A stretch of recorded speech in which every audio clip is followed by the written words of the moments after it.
السلام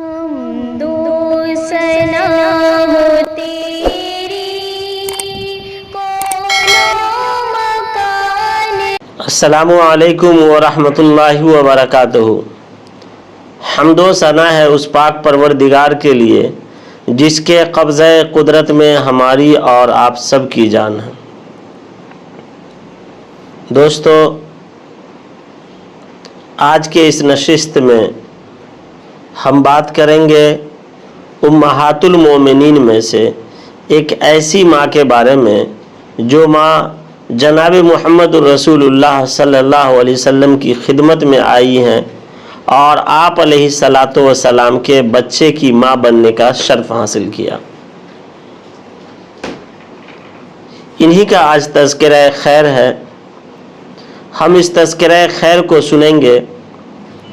الحمدللہ یہ آخری سلسلہ ہے جس پہ ہم آج گفتگو کریں گے، وہ ہماری ماں کا سلسلہ حضرت ماریہ قبطیہ رضی اللہ تعالی عنہا کے تذکروں میں سے ایک تذکرہ ہے۔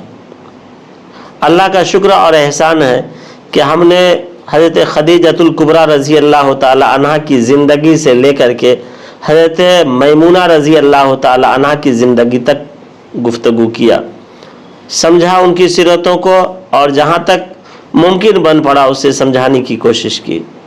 آج حضرت ماریہ قبطیہ رضی اللہ تعالی عنہا کے بارے میں بھی گفتگو کریں گے۔ اللہ تبارک و تعالی ہماری ان تمام ماؤں کی سیرتوں سے ہمیں سبق لینے کی توفیق عطا فرمائے۔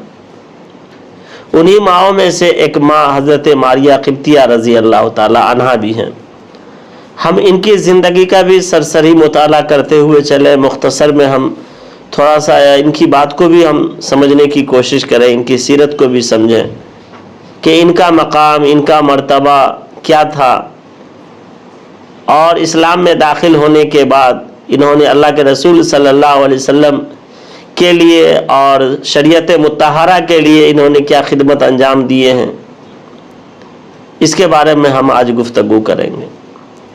یوں تو ہماری اس ماں کی عظمت بہت بڑی عظمت ہے۔ سب سے بڑی عظمت یہ ہے کہ حضرت ماریہ قبطیہ رضی اللہ تعالی عنہا کو آپ علیہ الصلاۃ والسلام کے بچے کی ماں بننے کا شرف حاصل ہوا۔ حضرت خدیجۃ الکبریٰ رضی اللہ تعالی عنہا کی وہ شخصیت ہے کہ جن سے آپ علیہ الصلاۃ والسلام کی تمام اولاد ہوئی ہے، لیکن باقی جو جتنی امہات المومنین ہیں ان تمام امہات المومنین میں سے کسی ماں سے ایک بچے کی ولادت نہیں ہوتی ہے۔ لاسٹ میں حضرت ماریہ قبطیہ رضی اللہ تعالی عنہا سے آپ علیہ الصلاۃ والسلام کے ایک بچے کی ولادت ہوتی ہے۔ ہم انہی کے بارے میں بات کریں گے۔ ان کی زندگی، ان کے حالات، ان کی سیرت کو سمجھنے کے لیے ہم سب سے پہلے تھوڑے سے آگے بڑھتے ہیں۔ سن 6 ہجری میں صلح حدیبیہ کا معاملہ پیش آیا۔ صلح حدیبیہ میں جنگ بندی کا اعلان ہو گیا، بہت سارے شرائط لکھے گئے کہ نہ ہم لڑائی کریں گے نہ مسلمان لڑائی کریں گے، سارے لوگ امن و امان سے رہیں گے۔ بہت سارے شرائط تھے، بہت سارے قوانین تھے، ان شرائط اور ان قوانین کو لکھا گیا اور اس پر مسلمان عمل بھی کرنے لگے۔ آپ علیہ الصلاۃ والسلام نے موقع کو غنیمت جانا اور بہتر سمجھا کہ اس موقع کا فائدہ اٹھایا جائے کہ اب لڑائی جھگڑے کی بات ختم ہو گئی ہے، امن و امان کا معاملہ شروع ہو گیا ہے، تو ایسے موقع سے مختلف ممالک میں اسلام کی دعوت پیش کی جائے، مختلف ممالک کے بادشاہوں کو اسلام کی دعوت دی جائے، اسلام پیش کیا جائے، اس کی حقانیت، سچائی کے ان لوگوں کے سامنے بتایا جائے۔ چنانچہ آپ علیہ الصلاۃ والسلام نے حضرت حاطب بن بلقہ رضی اللہ تعالی عنہ کو مصر بھیجا۔ مصر کے شہر اسکندریہ میں وہاں کے بادشاہ جسے مقوقس کہتے تھے، اس کا اصل نام جریج بن مینا تھا۔